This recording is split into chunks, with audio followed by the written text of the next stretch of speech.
원장님, 탈모의 효과적인 치료는 뭐가 있을까요? 네, 탈모의 효과적인 치료가 뭐가 있는지 한번 GPT한테 물어볼까요? 탈모의 효과적인 치료.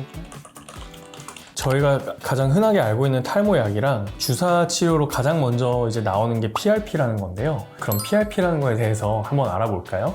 최근에 킴 카사디안이 한국에 와서 얼굴에 줄기세포 주사를 맞은 게 화제가 됐었는데요. 최근에 이슈가 되고 있는 줄기세포, PRP가 무엇이고 어떤 원리인지 한번 알아보는 시간 갖도록 하겠습니다. 줄기세포와 PRP는 큰 내용은 같기 때문에 오늘은 PRP 중심으로 한번 설명드려 보도록 하겠습니다. 탈모에 조금 관심 있는 분들이라면 알고리즘에 탈모 관련 광고가 많이 뜰 거예요. 그 중에서 내 피를 뽑아서 머리에 주사하면 머리가 난다? 라는 광고를 많이 보셨을 거라고 생각합니다. 그런데 과연 그냥 내 피를 뽑아서 일부 주사하는데 효과가 있을까요? 그래서 줄기세포 PRP 주사를 사기라고 말씀하시는 분들도 많고, 심지어 의사분들 중에 사기라고 말씀하시는 분들도 계십니다. 항노화주사라고 해서 내 혈액을 뽑아서 원심 분리한 다음에 PRP층을 수액에 넣어서 맞는 게 있는데요. 이게 청담동에서 100만 원 이상 하는 주사입니다. 과연 이런 게 효과가 있을까요? 내 피를 뽑아서 농축해서 주사하는데 그게 효과가 있다고요? 한번 오늘 그 실체를 파헤쳐 보겠습니다. 오늘은 제가 실제 연구 결과와 환자 사례를 바탕으로 PRP 치료의 효과와 한계를 정리해 드리겠습니다. 오늘 영상에서는 PRP가 도대체 무엇이고 PRP가 효과가 있는 게 근거가 있는 건지, 어떤 탈모가 있는 환자분들에서 PRP라는 걸 맞아야 되는지, PRP 시술의 현실적인 장단점은 무엇인지, PRP라는 게 한계는 없는지에 대해서 다뤄보도록 하겠습니다. 탈모 치료에서 PRP 효과와 관련해서 자세하게 알 수 있으니 꼭 끝까지 시청해주세요.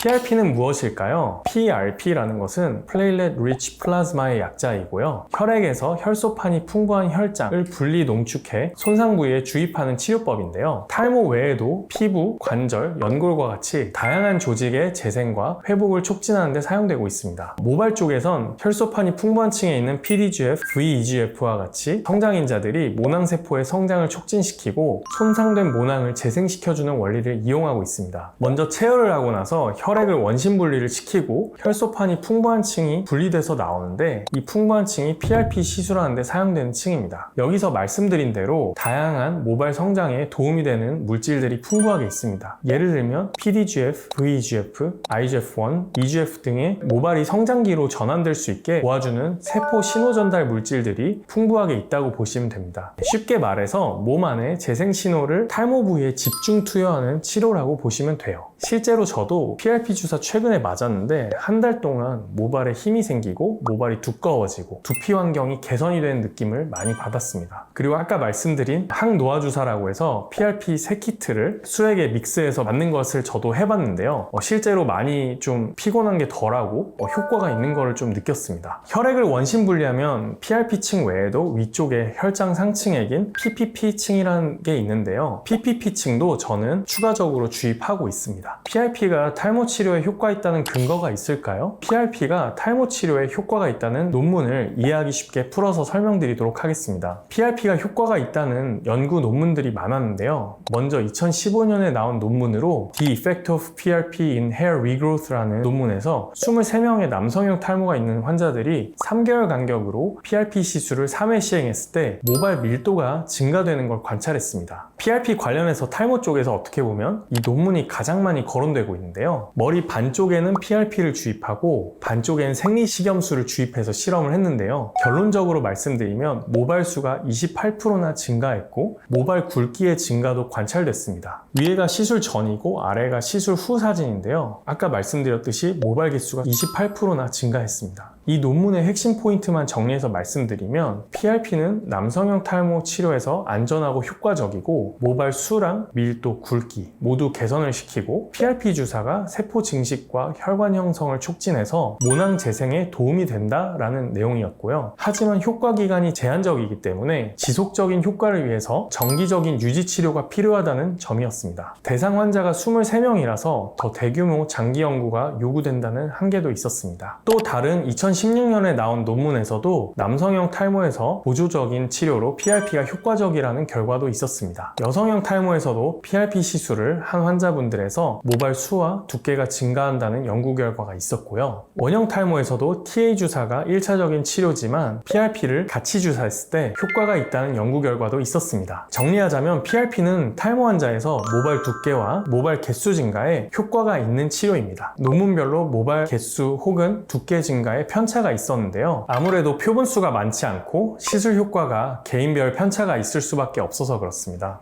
PRP는 그렇다면 장점만 있을까요? 단점은 없을까요? 장단점에 대해서 한번 알아보겠습니다. 장점으로는 본인 혈액을 사용하기 때문에 안전성이 높다는 거예요. 면역 거부 반응이나 감염 위험이 적고 부작용이 거의 없습니다. PRP는 다른 치료와 병행했을 때 상승 효과가 있습니다. 피나스테리드, 두타스테리드, 미녹시딜, 모발이식과 같은 다른 치료와 병행하게 되면 결과가 더 좋아진다는 연구가 많습니다. 단점으로는 아무래도 건강보험이 적용되는 치료가 아니다 보니까 비용이 좀 부담되는 측면이 없진 않습니다. 그리고 내 혈액을 어떻게 보면 재료로 해서 시행하는 시술이다 보니까 치료를 받을 때마다 피를 뽑아야 되는 번거로움이 있었습니다. 효과가 계속 가는 시술이 아니라서 유지를 위해서 지속적으로 해야 되는 점, 주사로 인해서 통증이 있을 수 있다는 점, 일시적인 부종이나 멍이 있을 수 있고 두통이 좀 있을 수 있다는 점입니다. PRP 단독 치료만 추천? 그건 아닙니다. PRP는 보조적인 치료지 만능이 아닙니다. 남성형 탈모에서는 탈모 진행을 억제할 수 있는 건 탈모약밖에 없기 때문에 반드시 탈모약을 복용하면서 PRP도 병행해야 의미가 있습니다. 약물 치료와 PRP와 비교해서 보자면 약물은 탈모를 억제하면서 탈모의 원인을 치료하고 PRP는 보조적으로 성장을 촉진합니다. PRP는 약을 대체하는 게 아니라 함께 했을 때 의미가 있습니다.